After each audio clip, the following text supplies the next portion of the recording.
This is for the grade five. Basically, for today, we're going to speak about very important things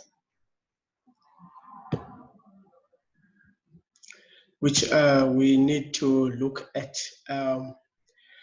With a continuation of the producing of fertilizers, continuation of the producing of fertilizers, which is for grade fives. Week 11, we do week 11, student book. We'll do page 129 and 130 to 131. Basically, for the continuation of fertilizers, as we spoke about previously, this is about the fertilizers produced in the laboratory, which are called inorganic fertilizers. They are called inorganic fertilizers because they are not made from plants and animals. They are made from the factories, from chemicals. So you look at 129, they're starting with the chemical factories that make inorganic fertilizers, which is today in the present day. They gave us four things there, which is the nutrients that is used for the plants to grow faster. And also, they're also telling us that with these fertilizers, these plants are growing very quickly and they are strong with healthy roots and they get bigger also. They don't lose water as well. And the last point there, they also help farmers to use the land more efficiently. And you have a nice picture there at the bottom showing you the large farming land, which is producing crops or plants. Then on page 130, page 120, you've got environmental issues because some of these fertilizers, they're causing problems in our environment. They are the danger. So they're telling us that these are effects, which are the results of the environmental fertilizers. Because these fertilizers are very powerful and they provide good nutrients for the plants. They also, of which is for the plants will gain food in return. And also these fertilizers, they can also damage the balance of nutrients and life cycle in our environment. So these fertilizers are good for plants. They are also bad for the environment.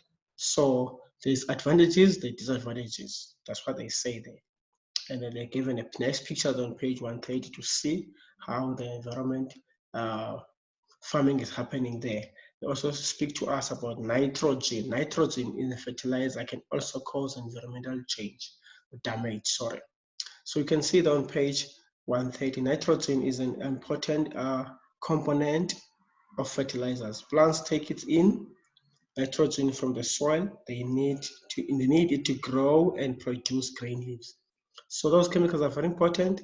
They're helping the plants to grow and provide green leaves. They've given nice pictures on page 131, and they tell you exactly what is happening there with the rivers and the sea. Very nice. And also there with the plants that grows on the water, they also need nitrogen as well to feed themselves. And also there's another picture about the ocean where the other animals and plants die because there is not enough air for them. This causes dead zone in the sea and rivers. So you see the importance of air. Air is very important. We need to have air for all the things that are alive on earth, plants, animals, and human beings. So because of, and those animals and plants die because of not having enough air. And at the bottom of 131, they're telling us about some fertilizers contain chemicals that are poisonous to people and animals. Then some fertilizers are not good at all. They're good for plants.